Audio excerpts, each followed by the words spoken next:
चर्चा करेंगे आज PIL पब्लिक इंटरेस्ट लिटिगेशन अर्थात जनहित याचिका के संबंध में। हाल ही में चर्चा में रही है। जनहित का अर्थ होता है आम जनता का हित और याचिका का मतलब होता है मुकदमा दायर करना, अर्थात आम जनता के हित के लिए कोर्ट में मुकदमा दायर करना किसी अन्य व्यक्ति के द्वारा जो उस हित से प्रत्यक्षतः संबंध न रखता हो।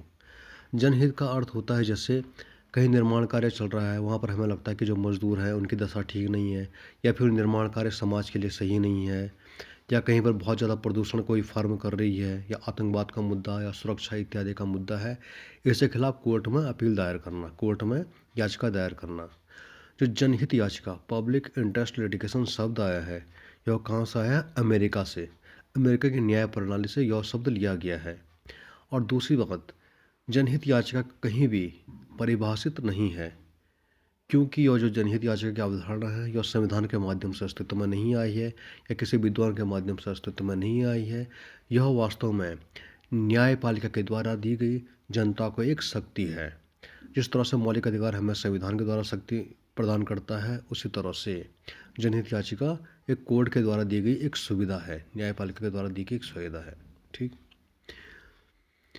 अब हम जो PIL दायर करेंगे, किस तरह से दायर करेंगे? हम PIL जनहित याचिका को सिंपल से एक स्वयं जाकर भी कोर्ट में स्वयं दायर कर सकते हैं, या फिर हम वकील के माध्यम से दायर कर सकते हैं।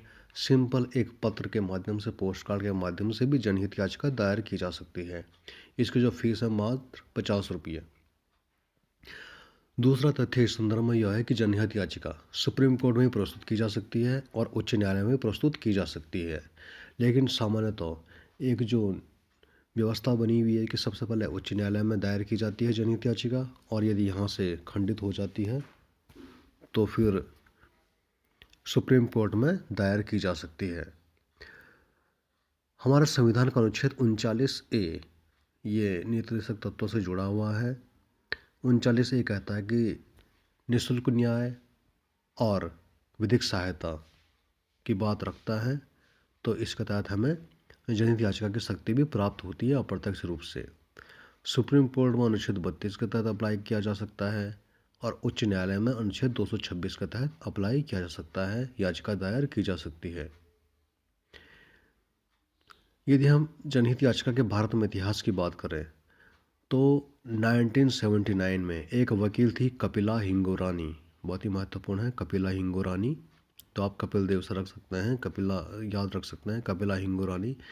ये एक वकील थी और इन्होंने सबसे पहले PIL दायर की थी। उस वक्त बिहार में क्या था कि बहुत सारे कैदी जेल में थे, लंबे समय तक जेलों में थे, लेकिन उनके भाग्य का बिल्कुल भी फैसला नहीं हुआ था, अर्थात कोर्ट ने किसी भी तरह का डिसीजन उन कैदियों के मामले में नहीं दिया था और वे कैदी अनायास ही बिना किसी निर्णय के जेलों में सड़ रहे थे।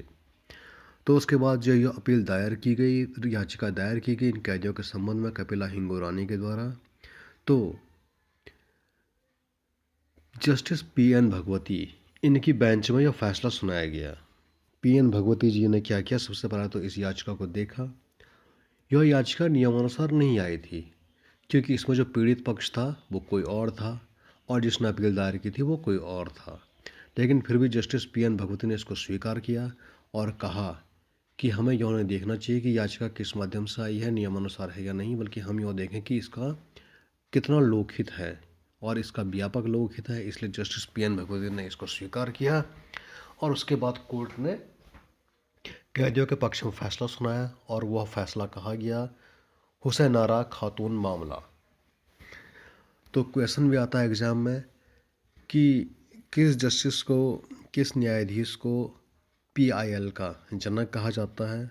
तो वह हैं जस्टिस PN भगवती और दूसरे न्यायमूर्ति हैं VR कृष्णा अय्यर। तो VR कृष्णा अय्यर के समय भी जनहित याचिकाएँ काफ़ी आई, इन्होंने भी काफ़ी फैसले सुनाए। तो ये दोनों न्यायाधीश जनहित याचिका से संबंधित हैं। यदि हम देखें जनहित याचिका और सामान्य रिट याचिका में क्या अंतर है, तो हम देखते हैं कि जहाँ पर एक सामान्य रिट याचिका, एक सामान्य याचिका व्यक्ति स्वयं दायर करता है, जो पीड़ित होता है वो स्वयं दायर करता है। मान लीजिए किसी ने किसी का ज़मीन हड़प ली, मकान पर कब्जा कर लिया, तो पीड़ित व्यक्ति स्वयं कोर्ट में जाकर के अपील करेगा। लेकिन जो जनहित याचिका होती है वहाँ पर जो पीड़ित व्यक्ति होता है सामान्य तो वह इतना सक्षम नहीं होता है, अगर कोई फैक्ट्री का मजदूर है या फिर जेल के कैदी हैं, वह इतने सक्षम नहीं होते हैं कि वह कोर्ट में जाकर के याचिका दायर कर सके। तो किसी तृतीय पक्ष के द्वारा जनहित याचिका जारी की जाती है जो स्वयं पीड़ित नहीं होता है। दूसरा,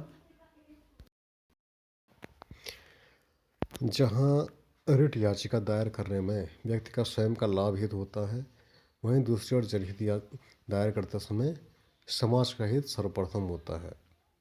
तीसरा, रिट याचिका एक कानूनी अधिकार है, कानून के द्वारा प्रदत्त अधिकार है, वहीं जनहित याचिका न्यायालय के द्वारा दिया गया एक अधिकार है। जब न्यायिक सक्रियता की अवधारणा आई, न्यायिक सक्रियता का मतलब होता है न्यायपालिका सरकार को जब काम करने का आदेश देती है। मान लीजिए सरकार अपना काम नहीं कर रही है तो न्यायपालिका उसको आदेश जारी करेगी, भाई आप ये नहीं ऐसा कीजिए, आप कुछ काम गलत कर रहे हैं। इस तरह से जुडिशल रिव्यू, अपने द्वारा दिए गए निर्णय का पुनर्विलोकन और न्यायिक सक्रियता, इन सब ने जनहित याचिका की अवधारणा को जन्म दिया है। रिट याचिका का जहाँ प्रभाव सीमित होता है, एक व्यक्ति विशेष तक होता है, वहीं जनहित याचिका का प्रभाव बहुत ही व्यापक होता है, समाज के बड़े हिस्से को प्रभावित करता है। लेकिन इसकी बहुत सारी चुनौतियाँ भी हैं जनहित याचिका की। इसका बहुत बार राजनीतिक दल गलत प्रयोग भी करते हैं, दुरुपयोग भी होता है इसका।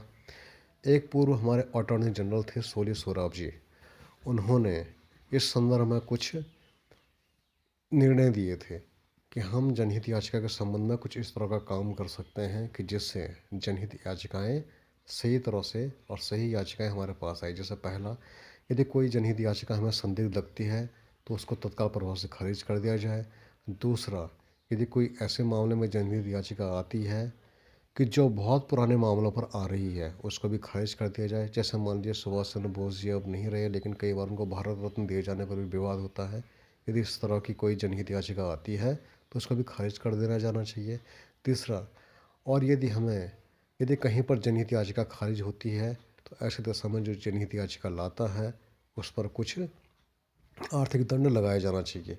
इससे जनहित याचिकाएं सही हमारे सामने आएंगी और तार्किक जनहित याचिकाएं हमारे सामने आएंगी।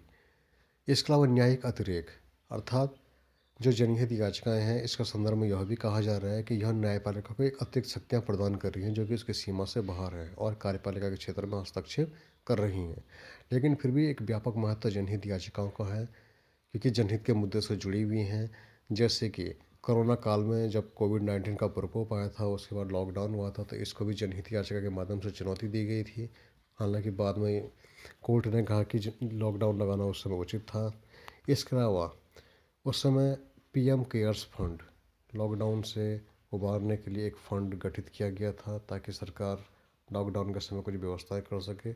इस फंड को भी रद्द करने के लिए एक याचिका दायर की गई थी, लेकिन यह याचिका बाद में खारिज हो गई। इसके अलावा कोविड-19 के समय खाड़ी देशों में जो भारतीय फंस गए थे, उनको वापस लाने के लिए सरकार को निर्देश देने के लिए भी जनहित याचिका दायर की गई थी। उसका सुप्रीम कोर्ट ने सरकार को निर्देशित किया कि आप जो हमारे भारतीय लोग फंसे हुए खाड़ी देशों में उनको लाने का कष्ट करें, तो फिर उसका सरकार ने इस संदर्भ में कार्रवाई की थी।